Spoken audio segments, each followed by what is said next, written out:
Assalamualaikum warahmatullahi wabarakatuh. Kembali lagi di Jarod Dialopa Channel. Pada kesempatan kali ini saya akan membahas tentang tips atau cara bagaimana menyetarakan subscribe dan jumlah jam tayang yang seimbang. Ya, tonton terus sampai selesai. Pahami dan laksanakan. Stay tune.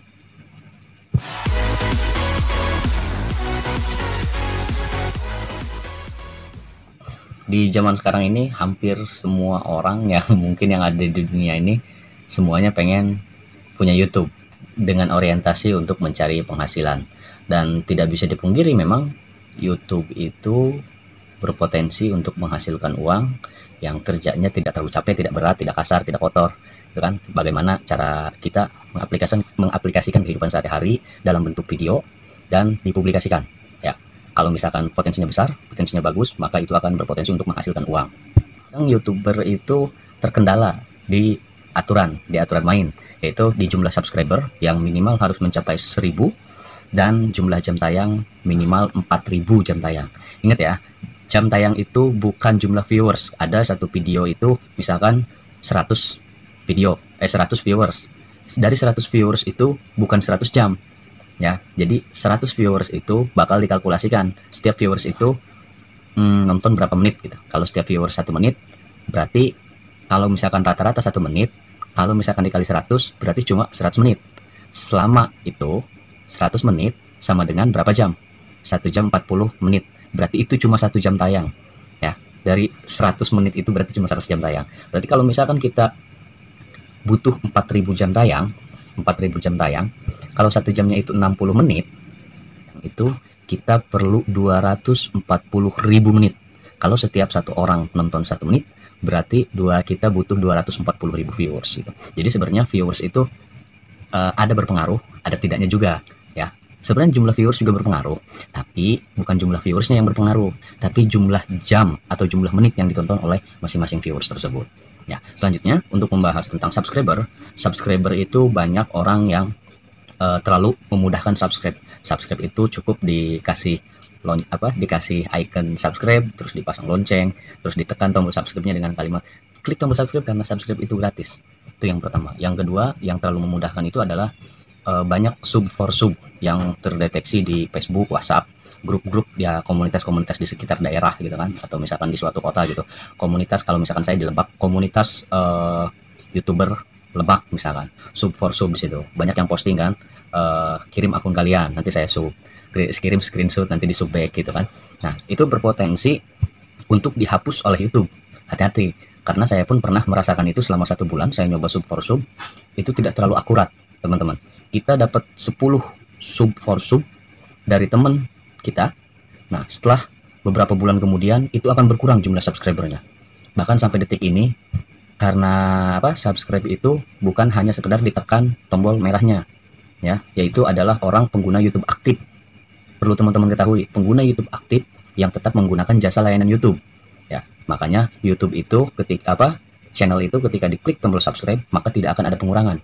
Tapi ketika YouTube menganalisa bahwa email ini adalah email abal-abal, maka di situ akan ada pengurangan jumlah subscribe. Sampai detik ini saya pengurangan sampai dengan 700 subscribe yang hilang. I don't know gitu kan, tapi pada dasarnya saya tidak memikirkan hal itu lagi karena saya sudah dimonetisasi. Tips selanjutnya adalah banyak yang beredar bahwa menjual subscribe. Ada yang menjual subscribe katanya 100 subscribe, 1 subscribe itu 1000. Kalau 100 berarti 100.000. Kalau 1000 berarti 1 juta. Sayang. Bagi saya saya sarankan jangan menggunakan itu karena itu akan berpotensi di-banned oleh YouTube. Kenapa? Karena akun yang dianalisa oleh YouTube itu akan terus berkurang dan itu kemungkinan besar berpotensi untuk terhalangnya monetisasi. Karena setelah mencapai 1000 subscribe dan 4000 jam tayang, itu belum tentu dimonetisasi dalam waktu dekat. Karena saya pun butuh 2 bulan sampai 3 bulan untuk monetisasi itu, ya. Jadi teman-teman hati-hati untuk menggunakan YouTube ini. Bahkan ada beberapa teman saya yang konyolnya itu dapat sub for sub gitu kan, sementara videonya tidak menarik, jumlah subscribe-nya meningkat, tapi jumlah jam tayangnya sedikit, ya. Dia harus mengejar gitu. Jadi kalau misalkan pengen capai subscribe-nya sekian, jumlah jam tayangnya sekian, maka buatlah video atau konten yang memang menjadi perhatian masyarakat atau menjadi perhatian pengguna YouTube. Contohnya apa? Satu, tips untuk apa? Tips untuk meningkatkan jumlah subscriber dan menyeimbangkan dengan jumlah jam tayang. Yang pertama, thumbnail. Bagi saya ya, ini tips dari saya yang sudah dimonetisasi dan itu belum lama, baru 1 tahun. Yang pertama adalah thumbnail yang menarik, thumbnail yang membuat orang penasaran, gitu kan. Bahkan ada yang thumbnailnya vulgar tapi isinya enggak, gitu kan. Dari segi itu saja orang sudah penasaran, gitu. Itu pendapat saya. Yang kedua, ya, agar subscribe itu seimbang, dalam satu video tersebut, dalam pembukaan video, sarankan saja, nggak apa-apa, sarankan klik tombol subscribe, nah nyalakan lonceng notifikasinya agar anu atau bla bla bla bla bla bla gitu ya, kalimat yang sesuai dengan apa yang kalian ucapkan.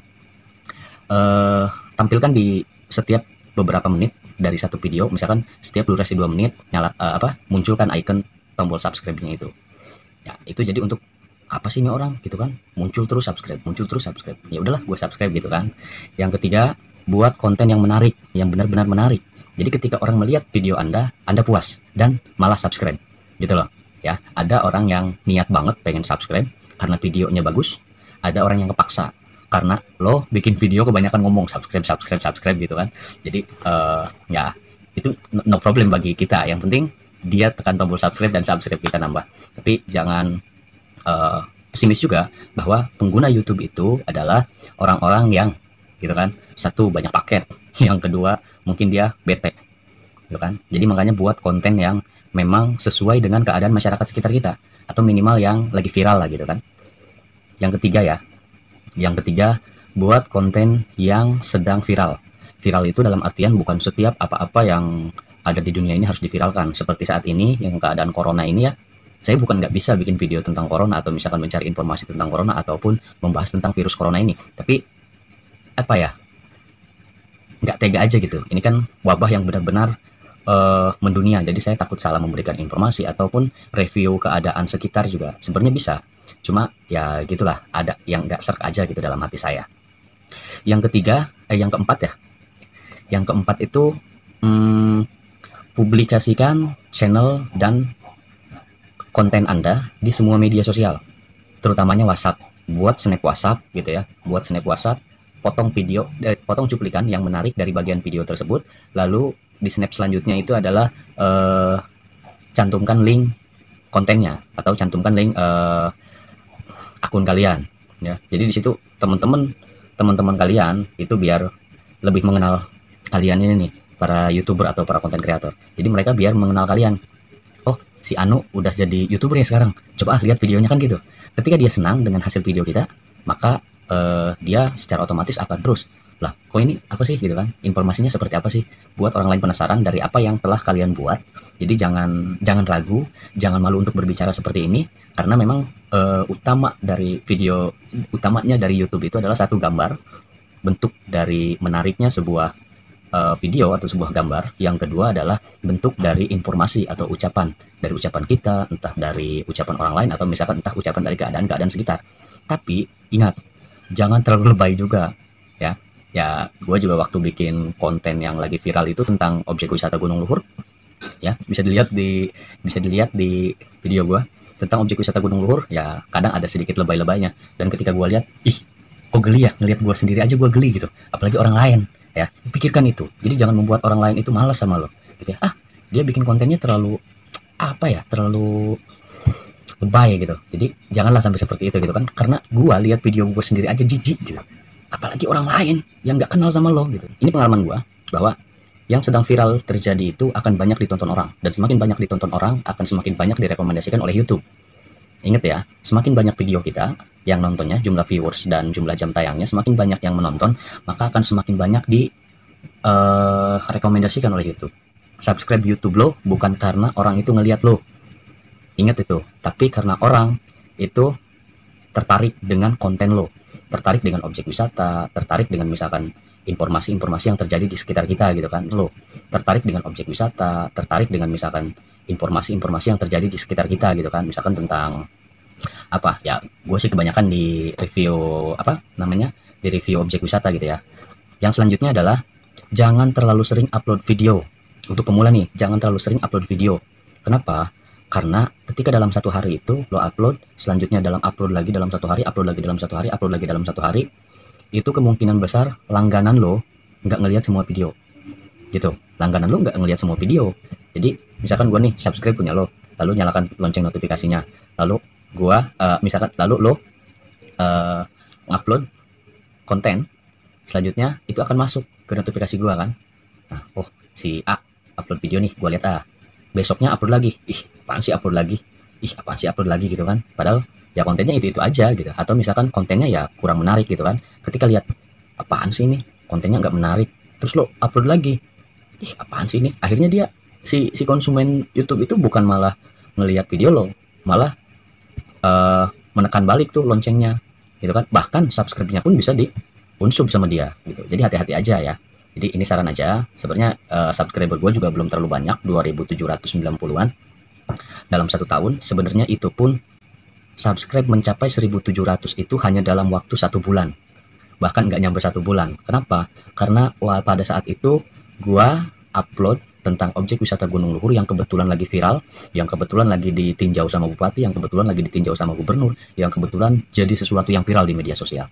Gue upload itu, orang tertarik dengan konten gue, dan orang nyalakan lonceng notifikasi dan tekan tombol subscribe-nya ternyata. Gitu kan. Gue sampai kaget dalam 1 menit nih ya, itu mencapai 30 orang, bahkan lebih dari pantauan YouTube Studio gue. Dalam waktu 5 menit itu capai 200 subscribe. Ketika gue lihat analisis videonya dan analisis subscribe-nya, ternyata itu dari video yang lagi viral itu ya. Karena gue orientasinya bukan nyari duit di YouTube, karena gue sekedar hobi gitu kan. Jadi apa ya, gue jarang upload video setelah gitu kan, setelah beberapa video itu sudah mencapai targetnya. Bahkan setelah subscribe mencapai 2000, jumlah viewer sudah banyak, jumlah jam tayang juga sudah mencapai, sudah dimonetisasi pula, gue jarang upload video di situ. Bahkan sampai terakhir itu 3 bulan terakhir gue nggak upload video. Kenapa? Ya gue ada kerjaan, dan kerjaan gue bukan YouTuber gitu. YouTuber hanya sekedar hobi bagi gue. Gue ada sesuatu yang lebih prioritas gitu. Kalau lo mau jadi YouTuber, lo tepat ya. Kalau lo mau jadi YouTuber, lo tepat. Tapi dengan ketepatan itu harus ada cara, trik, dan strategi buat mencapai sebuah tujuan gitu. Jangan sampai lo jadi YouTuber, pekerjaan lo terganggu, usaha lo terganggu, keluarga lo terganggu juga, teman-teman lo keganggu juga, lo ngabisin duit buat review ini itu sampai lo ngutang. Ya, jangan sampailah seperti itu. Jadi gue saranin, bagi gue pribadi, jadikan YouTuber itu hanya sebagai hobi. Ya, sekian itu saja bagi teman-teman yang sudah subscribe. Thank you. Dan bagi teman-teman yang belum subscribe, silakan klik tombol subscribe-nya, nyalakan lonceng notifikasinya, berbagi informasi, silakan di kolom komentar, berikan komentar yang baik. Walaupun kurang baik, ya nggak keras-keras amat gitu lah, karena gue orangnya baper. Sekian itulah dari Jarod Dialova, selaku konten kreator, pemula juga sama. Jadi kita akan bertemu di lain waktu. Apapun itu potensi dan peluang buat nyari uang, jangan lo lepasin, termasuk dari YouTube.